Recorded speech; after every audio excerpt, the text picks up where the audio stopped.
Every kid has a great story to tell. Have one? Well, we're listening. Send your best story to the New Indian Express's Bookworm Junior Summer Stories Contest and you could just end up becoming an author over the summer. What are you waiting for? Get writing.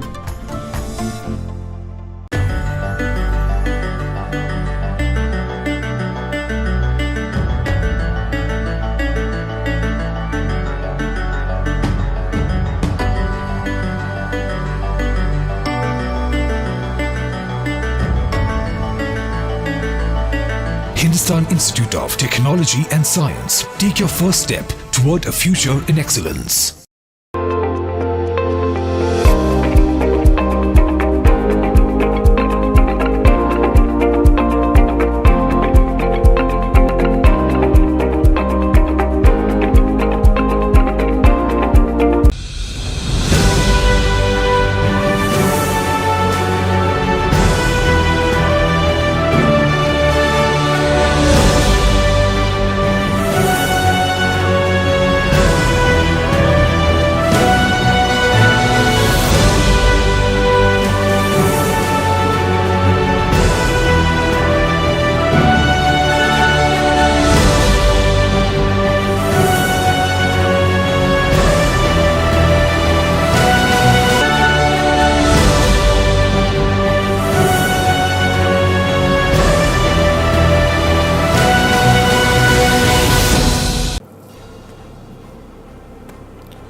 The line it is drawn, the curse it is cast. The slow one now will later be cast, as the present now will later be past. The order is rapidly fading, and the first one now will later be last. For the times they are a changing. That was Bob Dylan, and that was way back in 1964. You know, a lot of people call Dylan a prophet for the kind of words he wrote and the songs he did back in the day, but somehow with everything that's happening in the world and the pandemic, these lines really resonate with me, and I hope that they bring a little bit of hope, a little bit of thought, and a little bit of change for each of you. When we started Let's Debate at the New Indian Express, the world had just begun to sort of find its feet again after the first wave of the coronavirus pandemic, and we were hoping that this was past us, we were hoping that change was coming.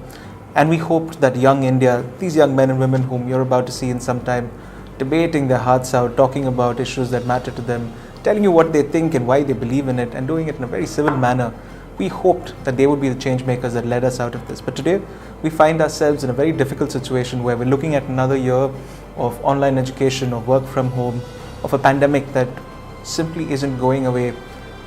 But luckily, we have a vaccine, we have a cure, and we have something to look forward to, and there is hope on the horizon. And on that note, I extol each one of you to spare a thought, to spare a moment, to spare a little bit of positive energy for each one of those frontline workers, for everybody who goes out there, everybody who lends a hand, every young person, every old person, every infirm person, everybody who's doing their bit to stay safe during this pandemic. Do remember the message, take your shot, wear a mask, social distance as best as you can, and let's make the world a better place. You can't have change if you don't have a voice, and that's been documented well enough, hasn't it? We've had 8 phenomenal rounds of debating. We've talked about everything from Instagram to the way homework should be handled to even what the country needs right now. And we've been amazed by what these young children have brought to the table. Believe me when we say that they could teach us the art of debate like no one else can, I'm a firm believer in that. And I know if you watch these debates, you would believe it too. So all I can say is thank you guys. Thank you guys for being here. Thank you guys for doing this. And thank you for being who you are. Let me now take this opportunity to welcome to our finale of TNI's Let's Debate, our 10 debaters, 8 winners of the debates and 2 wildcards whom we absolutely loved through those initial rounds and brought here to the finale because we thought they had something to say that mattered. To begin with, we had Anjali Menon from the Blooming Buds Bethania English School. Anjali, of course, was one of those people who was very bright, very sharp, and brought a lot to the table in her debate. We also have with us Abhijit Maji, all the way from DePaul School in Berhampur. We also have with us Charu Hasani Chaitra Madasu from Meridian School in Hyderabad. Charu, of course, her clarity just shone through in those initial rounds, and I remember how when she made those points, we were all clapping silently and saying, okay, this is someone we want to see in the finale, and the judges agreed with us, and we're so happy about that. From closer home, because I'm from Chennai, we have Advait Anand from the Padma Seshadri Balabhavan, T Nagar in Chennai. Advait, of course, I remember him very well because he had this extremely confident air and he had this very perceptive voice, and he spoke about something that a lot of students have been worried about through this pandemic. He spoke about homework and the need for it or otherwise, and I was very impressed by it. So Advait, it's great to have you here with us. One of our wild cards today, and he's somebody that the team at Let's Debate really liked for his spunk and the attitude that he brought to the debating table. Kaijun Divakar from the Choice School in Tiruvalla. It was wonderful listening to him, and the kind of energy that he brought in was, well, it was something to write home about. I know you guys can't wait to watch him as well. We also have somebody who's come all the way from Aurangabad Stepping Stones High School, Teniyat Nabi. Teniyat is one of those people who was vigorously full of energy when she made her argument, and I also know that she was one of our most voted contestants in that debate, and it was a heated battle with the person who came second, but she managed to prevail. She got great marks from the judges. It's glad to have you with us, Teniyat. Another wild card that we have with us in the finale, Aditya A. Gaikwad. Aditya is from RM Shah Public School, which is in rural Karnataka, and Aditya, of course, took the opportunity each time to remind the judges that he was from a small village in Karnataka. You spoke about uniforms last time. I remember this when you still came in a uniform, but the judges didn't hold it against you. And we love that spirit, and I think that embodies everything that Let's Debate stands for. We also have with us from Bhubaneswar DAV Public School, we have Minerva Siddhi joining us. Minerva, of course, was the top ranked in her debate, and we love the fact that she was absolutely positive about what she believed in, and even when the judges asked if she actually believed the motion, she was against the motion, she was very diplomatic and she did beautifully well. So thank you for joining us, Minerva. From Shiv Nadar School, from the Union Territory of Delhi, where there's a lot of COVID and the pandemic is at its worst, we have Shrija Malik joining us. Shrija, of course, was the top ranked in her debate, and I remember the judges complimented her on her clarity and her thought at that age. It's something phenomenal, and that they were blown away with it. I'm sure you'd love reading those judges' notes, Shrija. Someday we must share them with you. And finally, from Rajagiri's Christu Jayanti Public School, we have Michelle Theophine. Michelle, of course, is somebody who won her debate as well, and she got through straight to the finals. And I remember that Michelle was, when we couldn't reach Michelle for a bit, we were a bit concerned. We were wondering if technology or sickness or anything had gotten to her. And her mother assured us, don't worry, she's going to be here. And it's that note of confidence that she mailed us on. She said, don't worry, I've got it, I'm here, I will be there. And you are here, Michelle, you made it to the finale. And to all of our contestants, remember this. You have a voice, you have an opinion. Remember, you can do it in the most civil way possible, but never, ever forget to raise your voice and speak for what you believe in. All the best, everybody. Have a great debate. We also have with us two very exciting judges. I'm happy to welcome Anuja Chandramouli and Kaveri Bamzai with us. Anuja, of course, is an author who's got more than 11 books out. One of which I particularly like is Yama's Lieutenant, and there was one book that I think all of you guys should also read is The Burning Queen. That was a personal favorite. Anuja, of course, she also told me that she was captain of the debating club when you were in college. Is that right? Yeah, that's right. Gave me that little fact yesterday, and I thought I must use this. And she's got a brand new YouTube series called Ramayana with Anuja, which you guys should check out. I think it's great how she's experimenting with mediums, despite the written word being her forte. Thank you, Anuja, for being here and doing this for us. And I'd also like to welcome Kaveri. Kaveri, of course, is an independent journalist. She has over 30 years of experience. She's been with India Today. She's been with the Times of India. And she does writing for more publications than I'd care to count or dream to imagine. And she's also the host of the New Indian Express's video series, E-Expressions and Time Pass. And we have a lot of fun and banter. We're talking to India's movers and shakers and the best people in entertainment, business, and pretty much everything. And Kaveri, you've written for so many publications and you've done so much that, I can go on and on, but I'm not going to do it. I'm just going to say welcome and thank you for... Yeah, I want to listen to the kids. Thank you. Very modest of you, Kaveri. Very modest of you. Well, thank you very much. Now, down to business. The motion today is, once the pandemic ends, all our exams should only last for an hour and should only have objective type questions. Now, all of you know exams have really taken a tailspin after coronavirus. This whole COVID-19 pandemic has turned the way we look at education and examinations around. Assignments that nobody really cared about are the ones that make sure you go from one grade to the other. PDFs are ruling the roost. Online exams with proctoring, a whole new world, a whole new paradigm. I know you guys are probably all up in it. and we're still trying to figure out how you're going from grade to grade. But that's exactly the motion on the table. And we have a full house. We have 10 debaters with us to tell us why this should happen or shouldn't happen. And without further ado, let me now invite our first debater to speak for the motion. May I now invite Anjali Menon. Anjali, you have 3 minutes on the clock. 3 minutes on the clock, Anjali, if you're ready to go for the motion. After the pandemic, exams should only have objective type questions and be limited to an hour. I totally agree with this motion. Good evening, respected judges and my worthy opponents. The COVID pandemic has changed the way education is handled. It has turned the knowledge imparting machinery upside down. With the in-person teacher getting inboxed into gadgets, the real feel of face-to-face teaching is lost, both for students and teachers alike. In such a scenario, self-learning has assumed greater importance. With online classes eating up a sizable part of the day, kids end up spending more time in front of the screens. The least that can be done to help the kids is to have objective type exams of short duration. Lot has changed. The teaching style, the study style and mode, and so has the student's outlook. Hence, a change in the question paper mode is natural. An objective type question has many advantages. It is specific and pinpoint. It is fact-based and unbiased. It is easy to check too, with the marks getting awarded almost immediately. The number of questions can be large with a wider sampling of content. So a student cannot skip any portion, which in turn will widen his perspective. It is more reliable as all questions are clear and bear only one meaning. No scope for misunderstanding or misinterpretation. All questions are clear.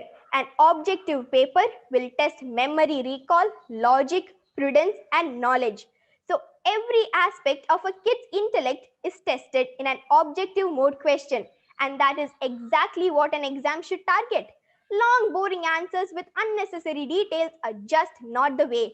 It tests only writing skills.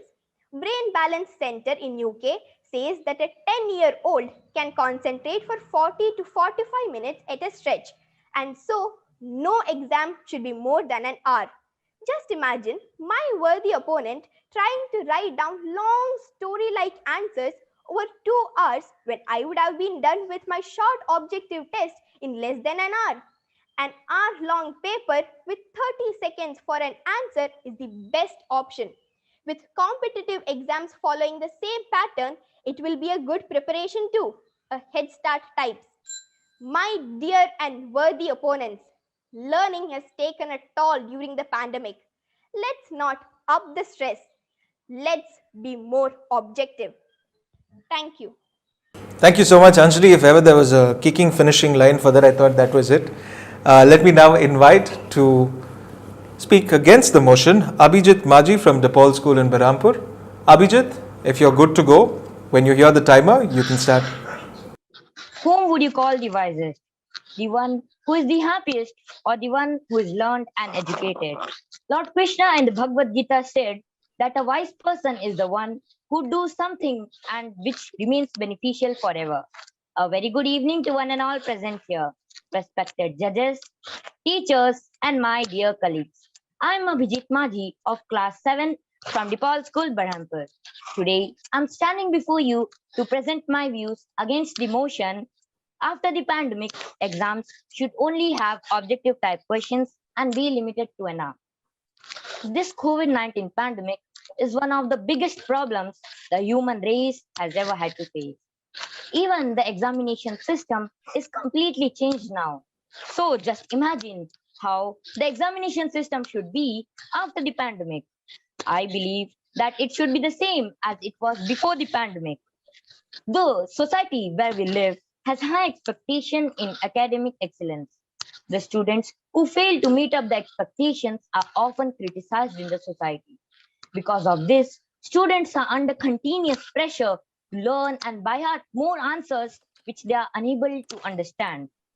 This situation would be further aggravated and worsened if the exams only contain objective type of question, because then the students would have to learn more by heart more the answers which they can't understand.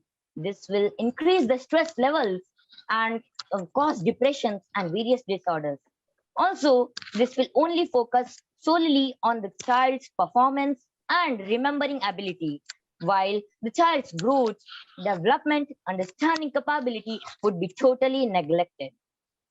Keeping the above in mind, various scientists, psychologists, and teachers, and many more have done research and made one examination system which is a combination of both subjective as well as objective type of questions, and this runs throughout our country. And I believe that this is the best system that should be followed. And also, if the time is limited to only 1 hour, students will get pressurized, and whatever they want to cover and write in the exam papers, they may not be able to do it. So last but not the least, before I conclude, I would like to say that after the pandemic, exams should not only have objective type of questions, but a combination of both subjective and objective, and the time should not be limited to 1 hour. With this, I rest my case. Thank you for your patient hearing. Growing up, if there was one word that I absolutely cringed at, it was by heart.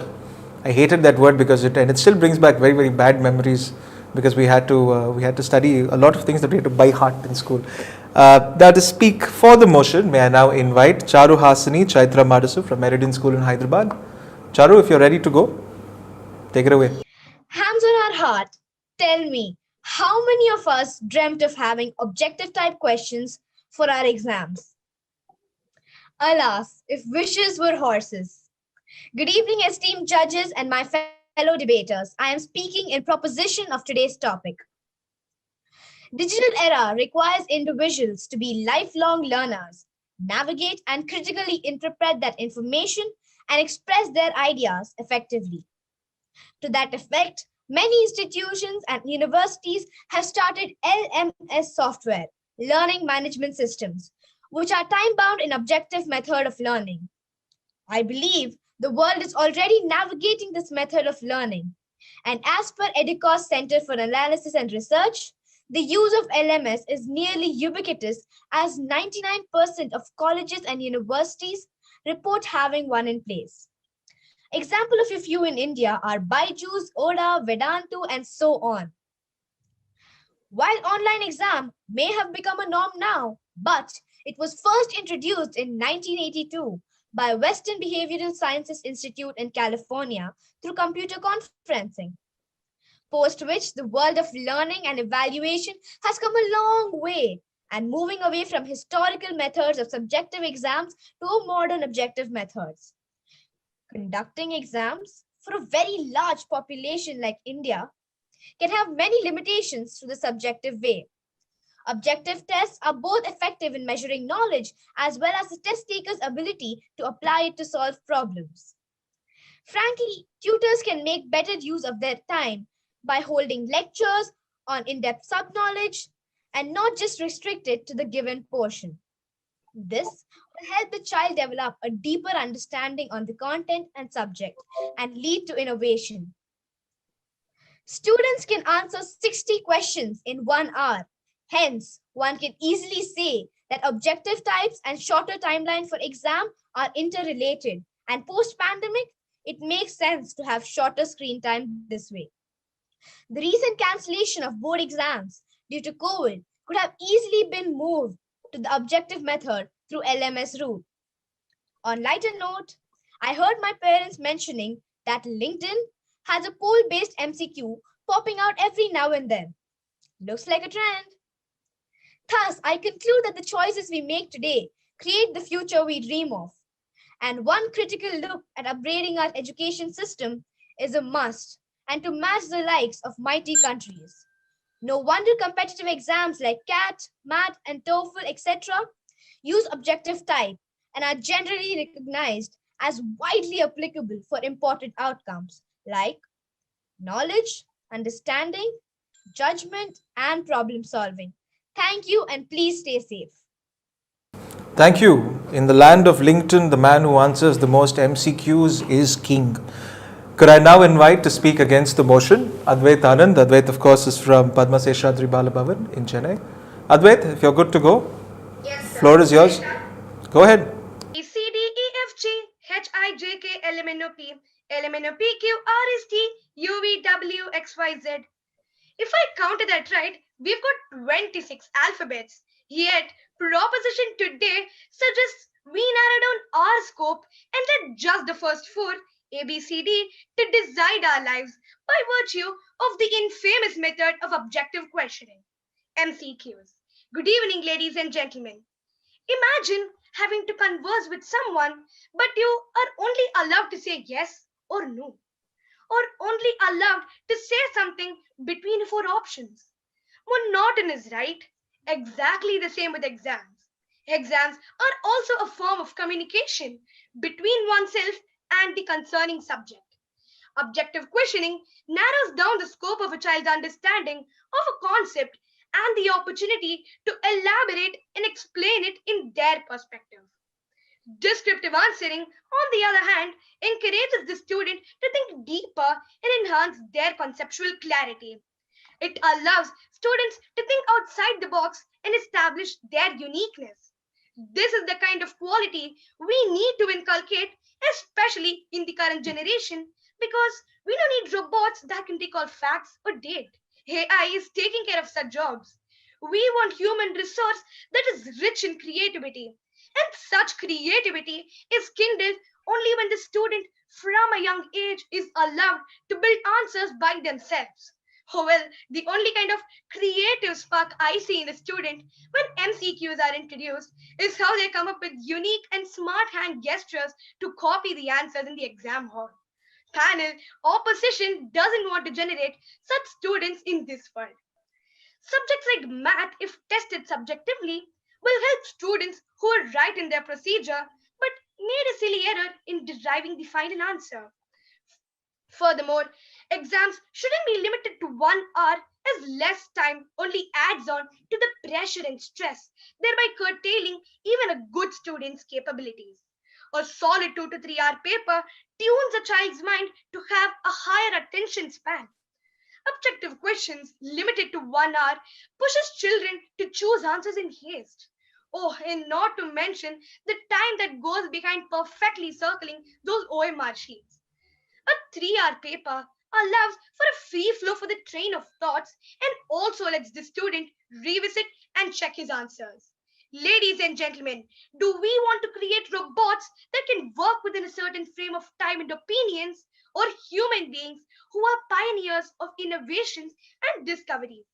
Unless this is a Shankar film, the latter is more convincing to me. Supremely proud to oppose. All right. Thank you very much, Advait. Could I now invite to speak against the motion Kaijun Divakar from the Choice School in Tiruvalla. Kai, of course, is one of our wildcards who made it through. Kai, if you're ready to go, floor's yours. All my teachers are lovely people, except on those days called exam days. Sometimes teachers can ask short essay questions like define the purpose of the universe in 500 words in 1 hour, and I'm sitting there wondering where to begin. Ladies and gentlemen, I am going to give you 4 reasons and supporting evidence to convince you that after the pandemic, exams should only have objective type questions and be limited to 1 hour. A quick definition of the key concept. Objective type questions includes MCQs, matching sets, true or false, etc. All of these examples are rooted in the notion that there is an objective reality. I am going to use the term MCQ for convenience. As we are fighting our way out of the pandemic and moving into a blended world of learning, I find objective type exams is the best way forward. Objective type questions are more efficient than traditional essay type questions. We can test more exams, we can test more questions and cover a larger range of topics by using MCQs. A study by the Kansas Education Department for primary students says it takes a minute to answer each MCQ question and 10 minutes to answer just one essay type question. Yesterday, I ran a poll on my Discord and asked some of my friends whether they prefer MCQ or essay type questions. All of them had one voice. They liked MCQ better. And if we can keep that under 1 hour, all the better. With MCQ questions, teachers can mark answers faster and students can see their marks faster too. This works very well when the teacher has a large class size and gets overwhelmed with marking. I found out from my teacher that she gets 3 days to mark and tabulate over 200 scripts. Teachers are hardworking people. Let us make their life easier and adopt MCQ type questions. The beauty of MCQ types questions is that everyone is tested and marked the same way. MCQs are clear cut, so teachers can mark everyone with the same yardstick. Here is a scenario. After getting your written exam script, you find out that your friend Johan got 1 more mark than you. You walk to the teacher and ask for 1 more mark because you used extra points. However, your teacher politely tells you to go sit down. MCQ exams would not have this problem. If you choose A and if A is the correct answer, you both get the same mark. Long live socialism. MCQs can measure the level of understanding among a large group of students in a short time. It will allow students to compare their performance with other students at the same grade level. To conclude, after the pandemic, exams should only have objective type questions and be limited to an hour as they are engaging, efficient, easy and equitable. Thank you. Thank you so much, Kai. You also very beautifully brought in how in every school in every part of India, the fight between the first ranker and the second ranker is usually over half a mark or 1 mark or a V in front of a good. Anyway, could I now invite to speak against the motion Teniyat Nabi. Teniyat, of course, is from Stepping Stones High School in Aurangabad. Teniyat, I hope your network helps us through this. If you're good to go, go for it. Examinations are tests to determine the ability of student and evaluate their skills and intelligence. Life today has become very complex. The pandemic has put a halt to classroom teaching. Students have switched to computers and online exams. It's a huge change. In the current global situation, exams might not seem a priority, but they definitely help us assess our knowledge, ability, skills, and intelligence. Hence, I speak against the motion that after the pandemic, exams should only have objective type questions and be limited to an hour. Objective type questions aim towards a fact, an objective reality that is not subject to interpretation. With progress in science and technology, we can observe the changes in brain corresponding to a sensory experience. This makes us believe that for every mental activity, there must be a corresponding physical activity which cannot be observed by objective questions. I think knowledge is essentially subjective, which makes one relate to how the stimuli impacts or make you feel. So, how can it be bound to just an hour? The objective questions tend to be better at testing the cognitive aspect. They are not suitable to measure the cognitive behavior and affective aspects. They are not designed to elicit a check of knowledge, understanding of academic literature, writing skills, and power of expression. We cannot rely on them for language tests, which is the biggest demerit. It is a student friendly pattern of assessment. It restricts the creativity, evaluation, and scope for making comparisons to express their in depth knowledge, ability to select, recall, synthesize, integrate ideas and facts, which they think are appropriately organized and present them in a logical and coherent form. It does not measure communication and problem solving skills. It cannot diagnose the learning difficulties. It makes the student socially isolated and lonely. Once an objective test is standardized, the teacher coaches the pupils, leading to a flourishing industry of coaching classes. This then becomes an expensive affair. Our traditional exam methods make them mentally strong to handle failures, exam, and peer pressures instead of crumbling under huge stress and induced suicidal tendency. There is an aphorism: if you are persistent, you will get it, and if you are consistent, you will keep it. With this, I rest my topic. Thank you. Could I now invite Aditya Gaikwad, Aditya from RM Shah Public School, Karnataka. Aditya, if you're good to go. Good afternoon, everyone. I'm speaking for the topic today. So, first things first. First, let's start how objective type questions are good for us. Simple, we can score easily in, and marks won't vary time to time or examiner to examiner. How it happens in subjective type questions or in tests, that a boy writes in 6 lines, the next boy writes in 8 lines, and the next boy even writes in 1 page. So examiner to examiner, the marks change, and so does our mentality. So here we can score easily, and marks won't vary to time. These type of tests reduces the role of luck. Now, what happens here is many of the students in subjective type questions in writing essays, they get only the marks in presentation skills or handwriting, but without any content. So, in these questions, in these type of tests, the role of luck is reduced, and cramming of expected questions results greater reliability and content validity. So we just cram regarding all our books, we just learn so much, and we expect that a particular question should come in the exam, but it not happens here. Cramming doesn't happen here. We only have to know it and answers in a snap on our papers. So these questions have greater motivational value. As we know that objective type questions are really simple, and we student like it the most, we can gain marks easily. So these have more of motivational value, we can learn ahead more.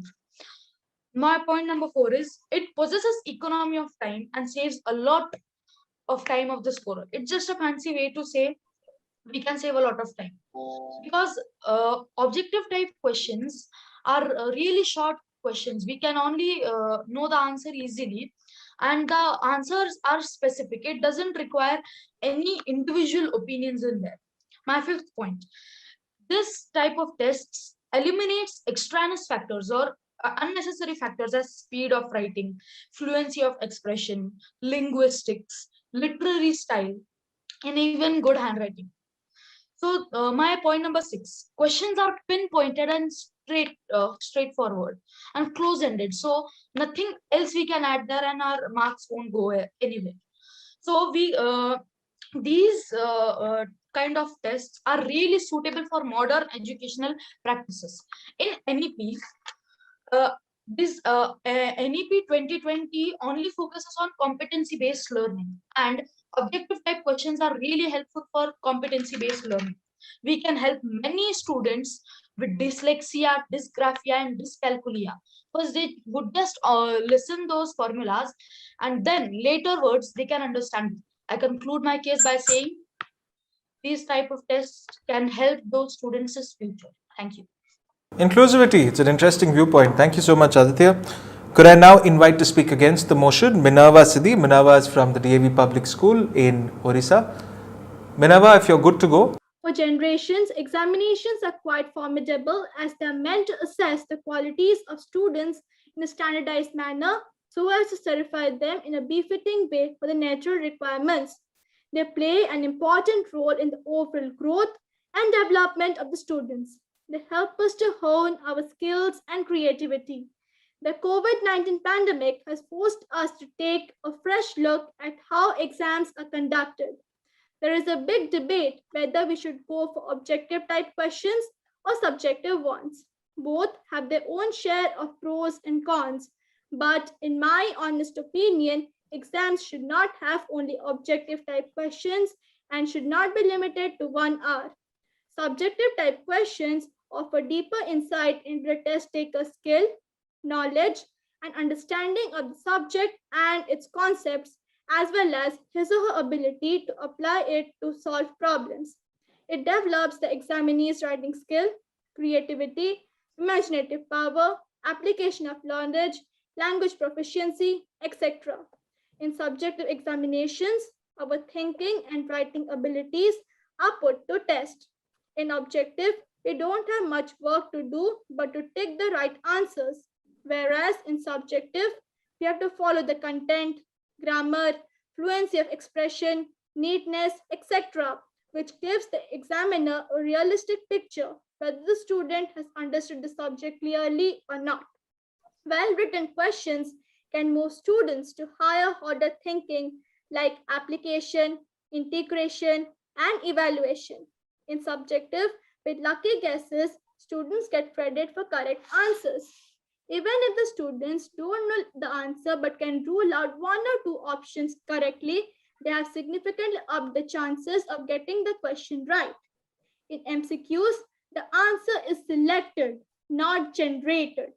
If the students read the questions carefully and thoroughly, the answer is easy to recognize even if the students know very little about the subject. Unprepared students get the opportunity to guess, and with lucky and correct guesses, they get the credit for things they don't even know.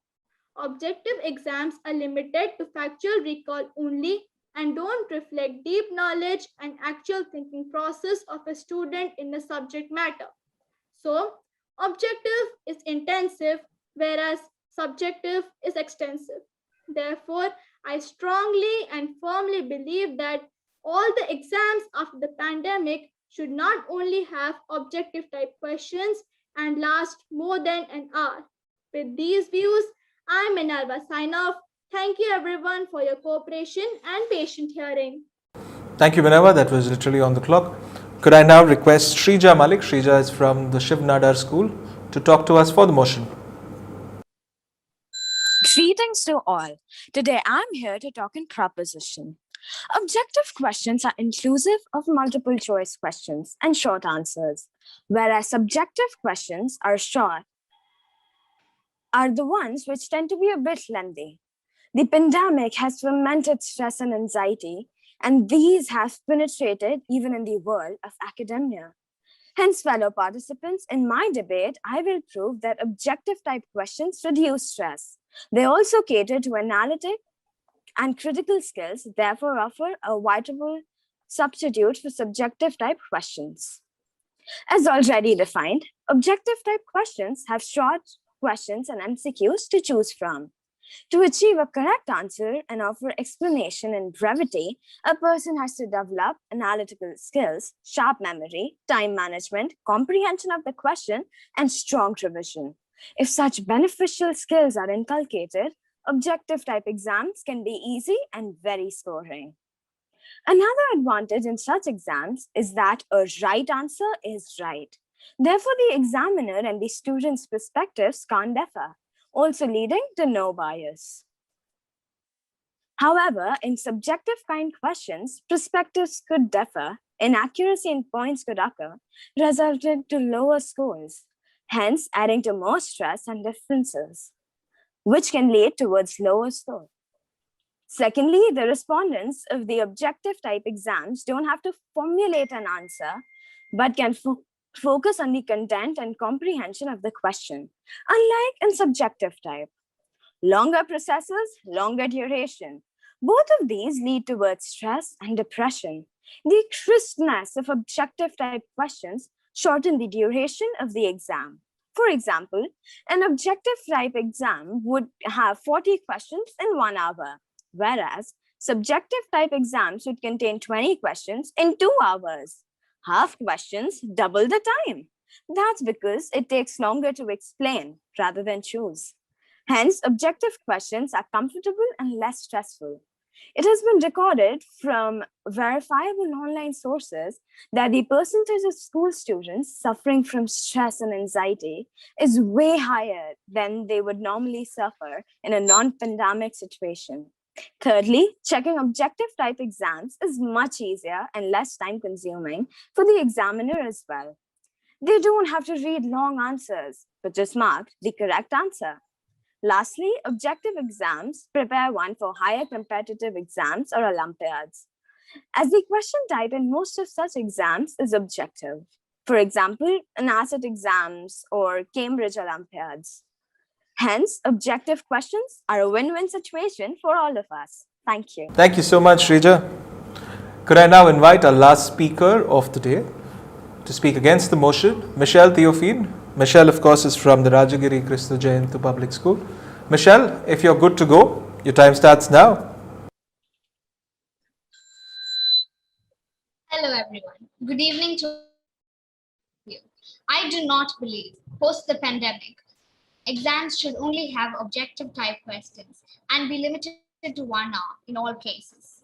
My top reason is that making all exams 100% objective is against the whole purpose of education itself.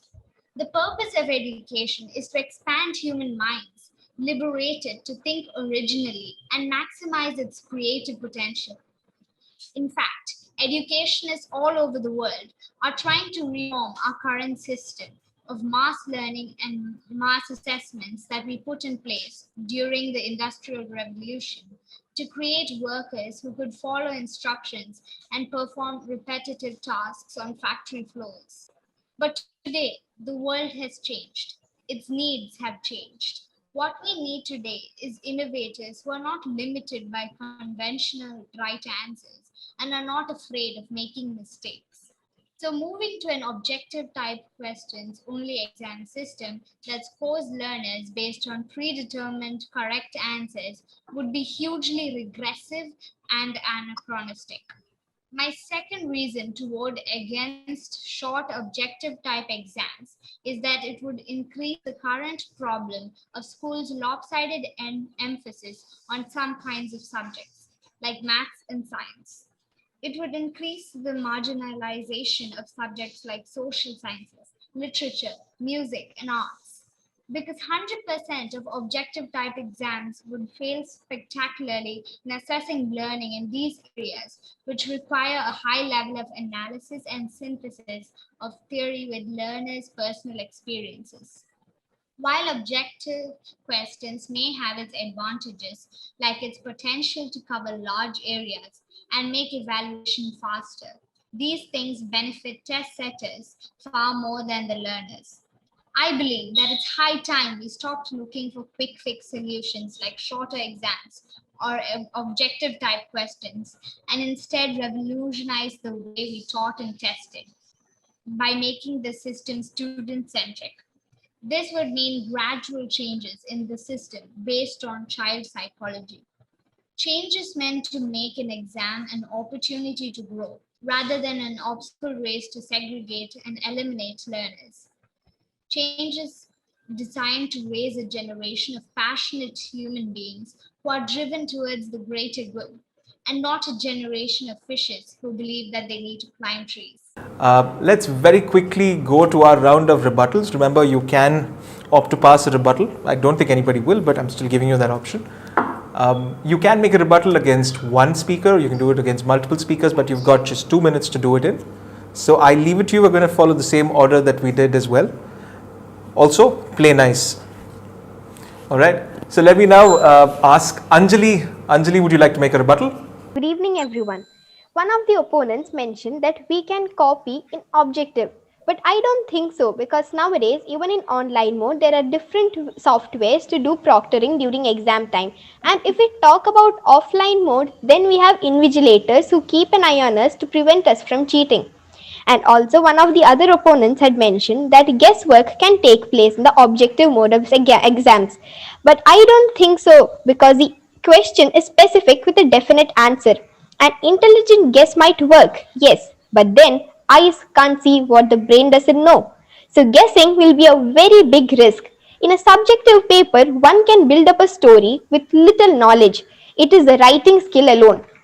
In these challenging times when everything is changing by the hour, we too need to adapt. And for a student, an objective type exam will be one such adaptive way to ease stress. I feel it will be the best possible new normal way to assess a student in these times without compromising the learning standards. Thank you. Abhijit, would you like to make a rebuttal? I was surprised to see that most of my opponents, such as Aditya, Anjali, and Charuhasni, present that a lot of facts that support their side very firmly, but their eyes have skipped some important facts, such as the main aim of study is to make the concepts understand clearly and not to just by heart something for temporary to qualify the exam and go to the next round. Also, the present examination system, which is made by various psychologists who know what is going on in its child's brain. By the year after the years of research, they have come up with a system which has 20% of objective and 80% of subjective, which according to me is the best. Also, Khai Jun Divekar said that students can do the MCQs very fastly, but I want to tell him that in the haste of doing it fastly, students can make several mistakes. Also, Aditya mentioned that subjective type questions should be changed to objective because students like it and it takes less time. But I want to make him understand through an example. Suppose there is a maths question which is of 5 marks, which can be solved by 10 steps. A student makes it right to the 9th step and he makes a mistake in the 10th step. When when the grader is giving the marks to the student, he may find the mistake. But if, and the same case, if it is in subjective, he may give the student 4 out of 5 because he knows the student has done only one mistake. But if the same is in objective, the student will get either 0 or full marks. So he may get 0 out of 5. Also, Shrija said that subjective type questions would stress on students because students by heart the explanation. But I would like to tell her that in subjective type questions, students can present their views in the own words what they understand from the class. That's all what I want to say. Thank you. I must tell you that a very person whom I thought was very wise once told me that if you write the first line and the last line of a maths question and write hence proved, you will get 1 on 5. It doesn't work, in case any of you are thinking of trying it. Could I now ask Charu Hasri? Charu, would you like to make a rebuttal? I would like to ask my worthy opponent, how does outcome in the form of marks determine the understanding of the subject? And what does it have to do with robotic correction? As end of the day, questions are made by teachers, and most often, children are recalling verbatim in a subjective way. Frankly, objective way is unbiased and impartial. Guesswork, copying, meaningless essays happen with non-objective methods too. Correct me if I'm wrong. Also, my opponent Abhijit says that it's a fact, so I don't have to explain further. With new innovations, education is taking a newer path like project-based learning, game-based learning, open book exams, collaborative exams, etc. Hence, I believe objective exams should be encouraged and here to stay. Thank you. I hope we are not reading a fictional novel here because the arguments put forth by my worthy opponents seems to be far away from reality. Anjali from Team Proposition claims today that objective questions allows for free flow of thought for students as they can recollect facts, analyze them, and logically derive answers in their unique way. However, practically speaking, that's not how a student's mind will work. When a child sees 4 options, their mind is restricted to a smaller frame of thinking. Students no more go on the basis of subject knowledge or logic to choose answers. They start thinking, 4 consecutive option B as the answer seems suspicious. Let's change the 4th answer to option C. To make things worse, there is this one option, none of the above or all of the above, to confuse the children even more. Thus, we can say that objective questioning does not enhance the creative and logical aspect of a student. My co-debater, Shrija Malik, talked about management for limiting exams to 1 hour. Let me tell you, the light bulb by Thomas Alva Edison, telephone by Graham Bell were all inventions produced in the course of a really long duration after multiple corrections. I don't understand why proposition wants us to limit our qualities to that of a computer machine by going behind time efficiency. We aren't programming languages. The best results are often an amalgamation of good amount of time and a creative mind. And that is exactly what subjective questions imparts to students. And this is something that objective questioning can never impart to the student. Thank you.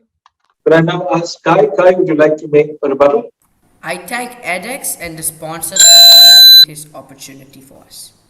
My opponents had some interesting statements along with ABCD vibes to MCQs.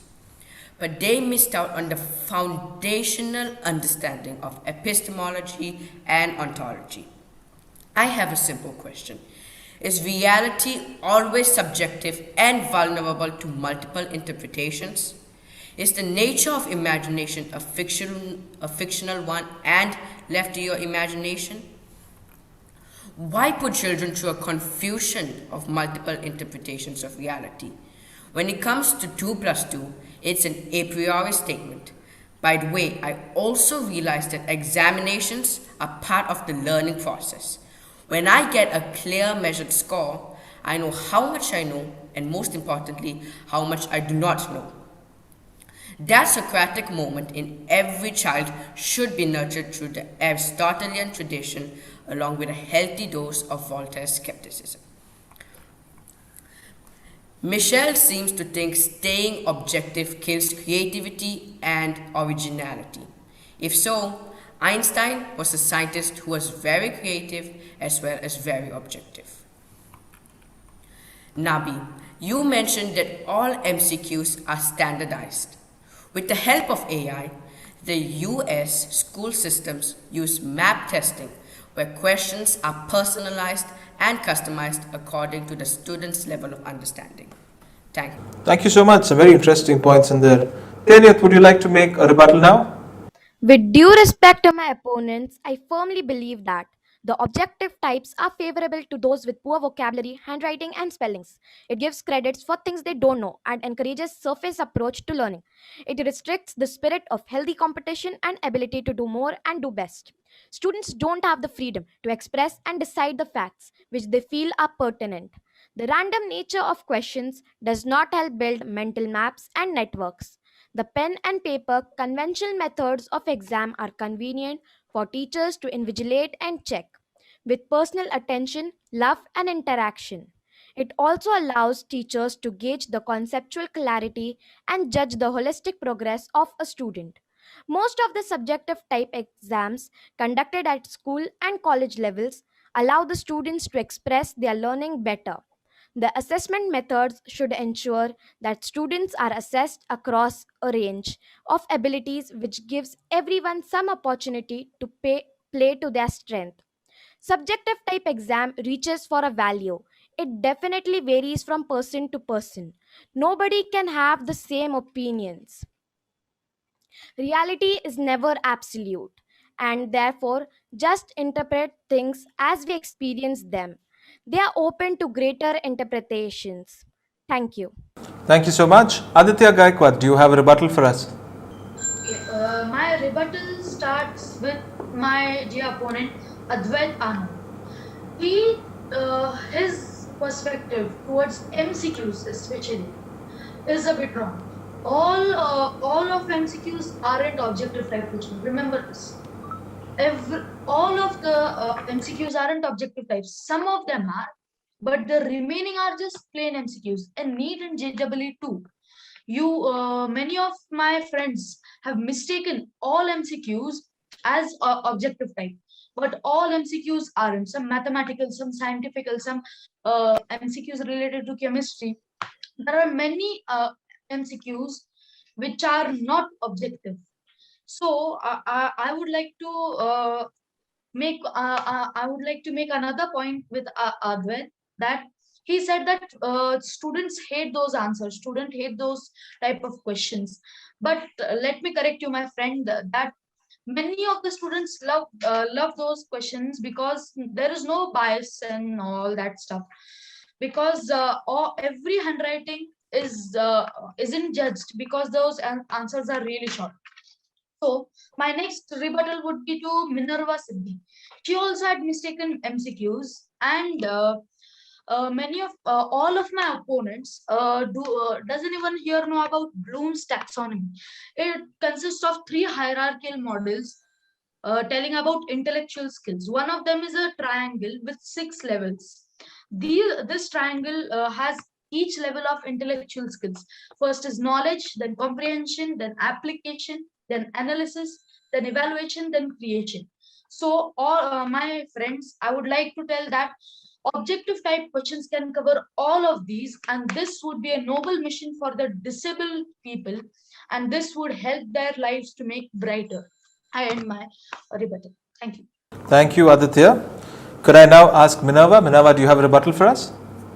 As one of my worthy competitors mentioned that Long answers aren't the need of the hour. Then how would one develop one's writing skill?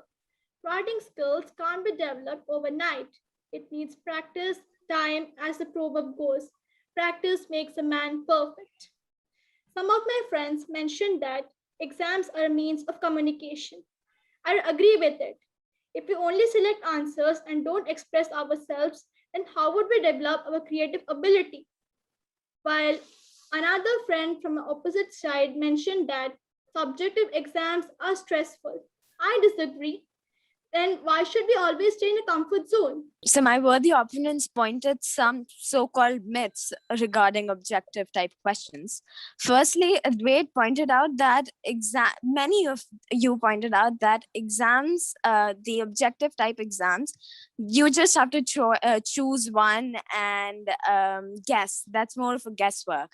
But exams are made for you to think, and if the option confuses you, like there is none of the above and all of the above, if from them you know the right answer, that's when it's proved that you've understood the concept. So always writing everything does not make you understand, but the understanding has to be here registered. Secondly, someone here pointed out that objective questions lack in the grammatical area of your language. However, these spell bee tests are usually the MCQ way. So if those can be held MCQ and those are the basics of grammar, then I'm not sure how does that affect the normal language. Secondly, someone said that objective type questions make someone lonely.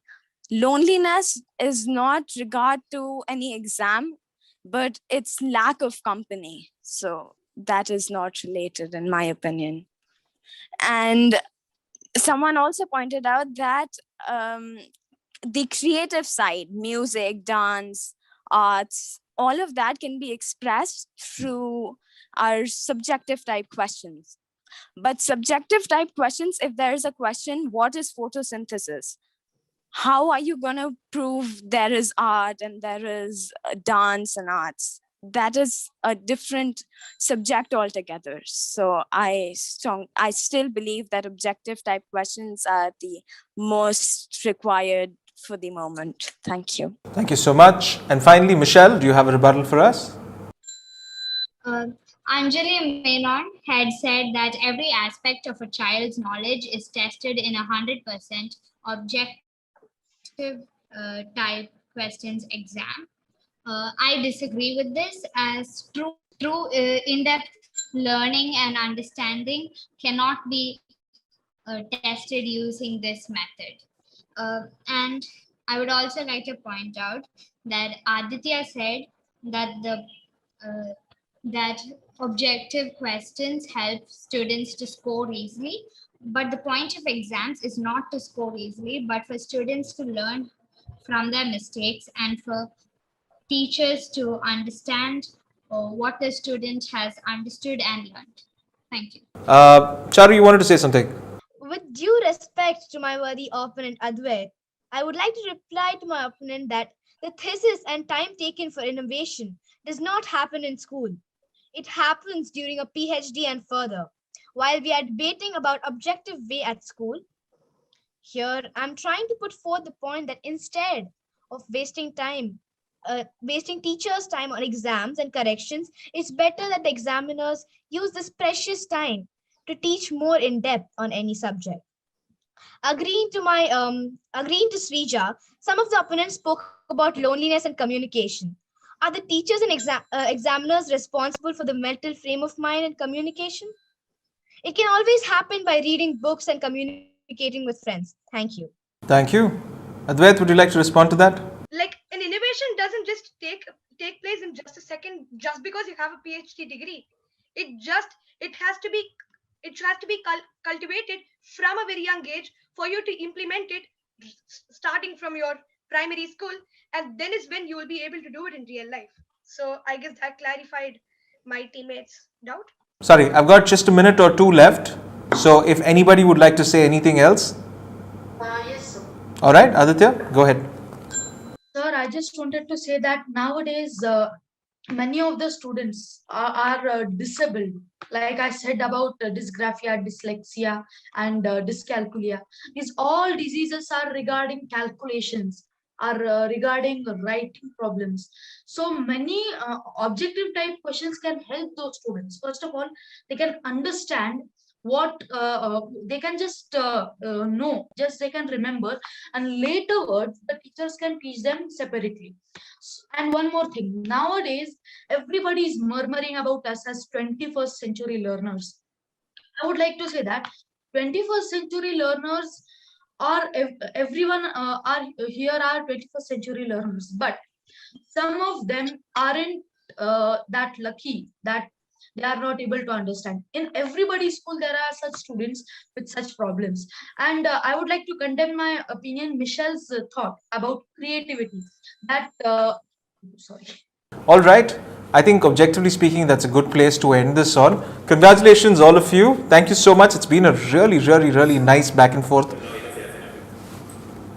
Kai's getting a rap on the knuckles from behind. But in the spirit of this thing, Kai, if you've got something to say in 20 seconds, 25 seconds, I'll give that to you. Yes, sir. Okay, go for it. I have a simple question. Is the universe an objective reality? And to me, science is objective. Knowledge is also objective. And there is a place for creative writing, and exams are not the place.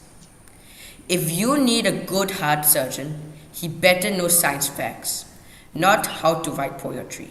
Thank you. Thank you. And on that very philosophical note, I think we should sign that off. Thank you, guys. It's been absolutely fabulous.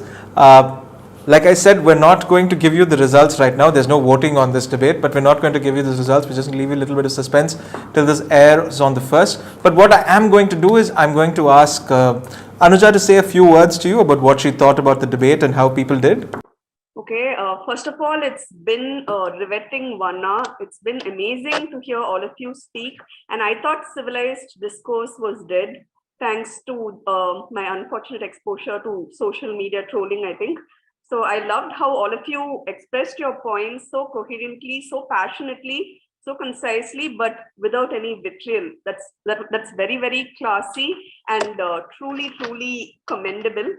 I'm very proud of all of you. You've made my job extremely difficult because all of you were so good. And I don't know, see, I've learned so much about public speaking from all of you. You spoke with so much heart, though you've also researched your facts very well. There was a nice balance in most of your arguments.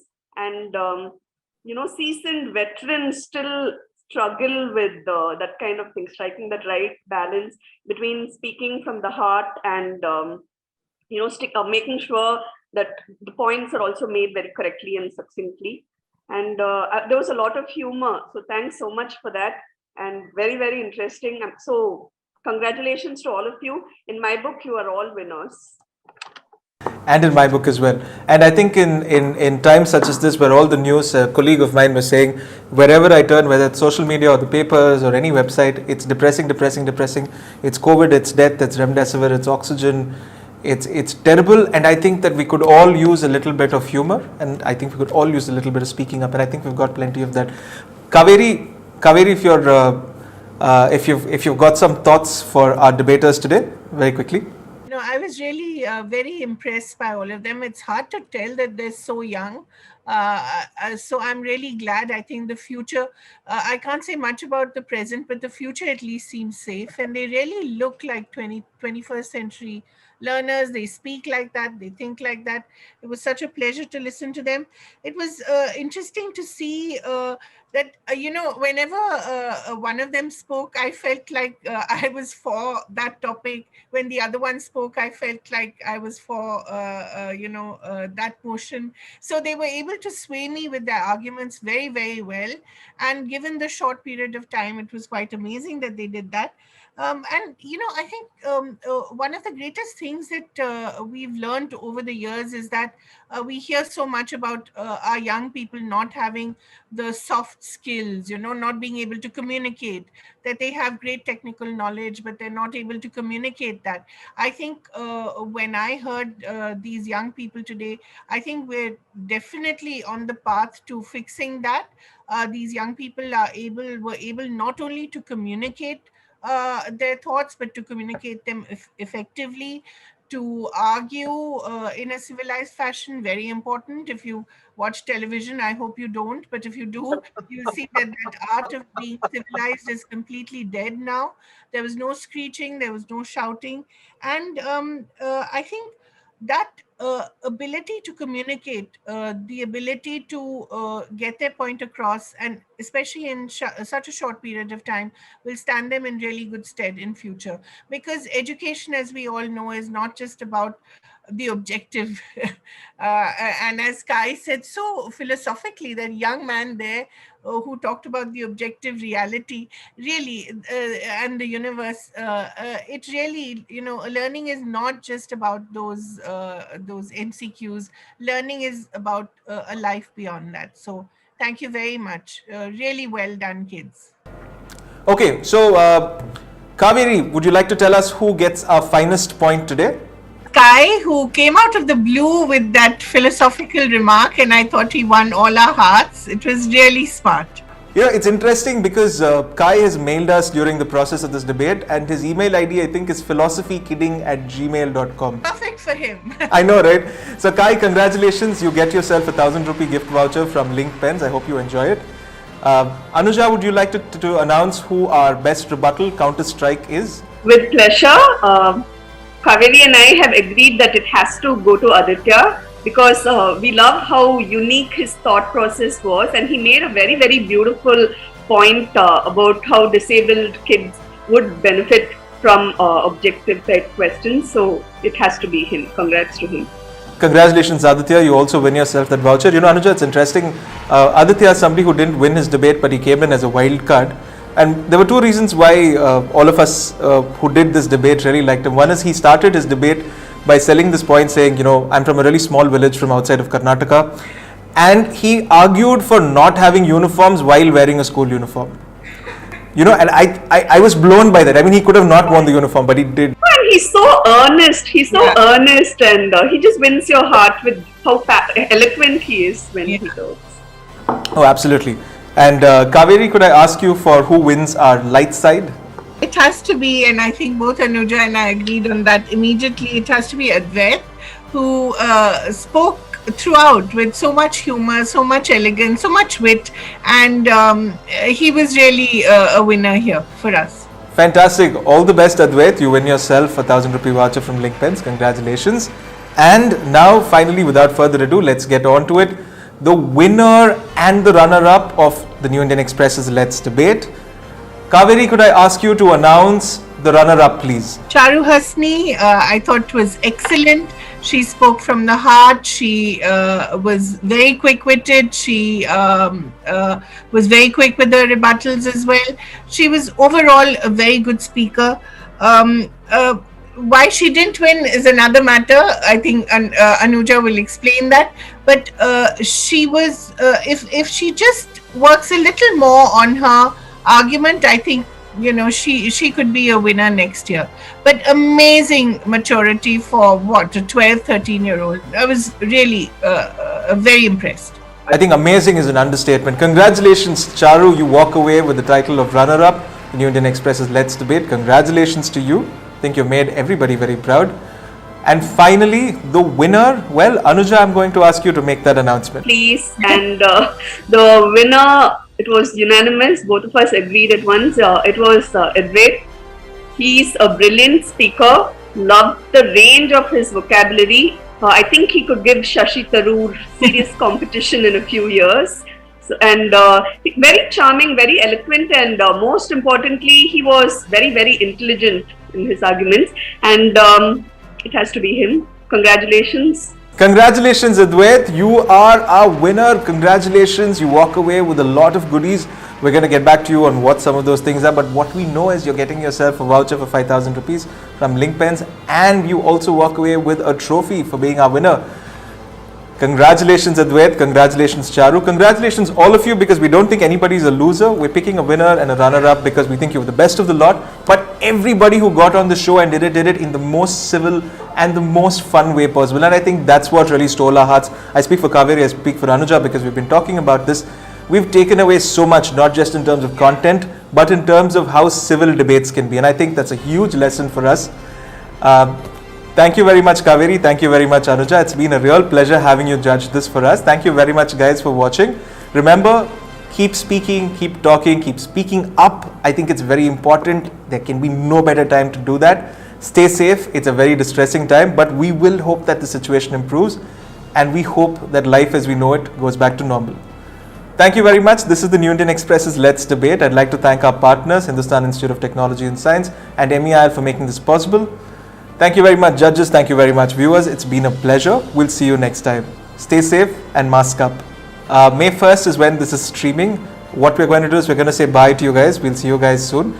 Do watch out, and you'll know who wins the awards and who walks away with the trophy and who the runner-up is.